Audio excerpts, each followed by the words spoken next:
शहदादकोट खां गुलज़ार मंचाणी जी रिपोर्ट मुताबिक़ शहदादकोट में STR जे आड़ में उस्तादनि जी नाजाइज़ बदिलियुनि ख़िलाफ़ उस्तादनि पारां एहतजाजी मुज़ाहिरो नारेबाज़ी। शहदादकोट में PTLF जे उस्तादनि पारां STR जे आड़ में उस्तादनि जे नाजाइज़ बदिलियुनि ख़िलाफ़ PTLF जे मरकज़ी अॻवान शफ़ी मोहम्मद सेठियो, PTLF ज़िले कंबर शहदादकोट जे सदर मुमताज़ वधो, PTLF जे अॻूणे सदर मुमताज़ मीरानी, अब्दुल हफ़ीज़ चांडियो, अब्दुल रहीम भट्टी, मुर्तज़ा वधो ऐं ॿियनि मीडिया सां ॻाल्हाईंदे चयो त गुज़िरियल 4 सालनि खां उस्तादनि वॾियूं तकलीफ़ूं ॾिठियूं आहिनि। प्राइमरी तालीम सां ई क़ौमूं तरक़ी कंदियूं आहिनि, पर हिते हथु वठी प्राइमरी तालीम तबाह कई पई वञे।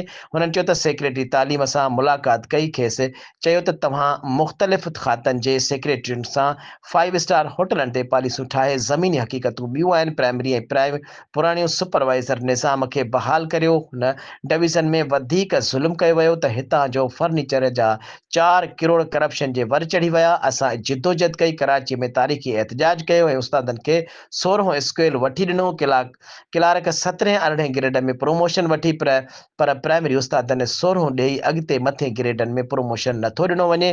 तव्हां जाॻो, इनशाला हक़ वठी ॾेखारींदासीं। तहरीक एसी ताईं हलींदासीं जेसीं ताईं असांजा मसइला हल न कया वेंदा। हाणे वारी STR पॉलिसी क़बूल न कंदासीं। पुराणी STR पॉलिसी ॾींहनि ऐं ॿारनि वारी पुराणी पॉलिसी बहाल करियो।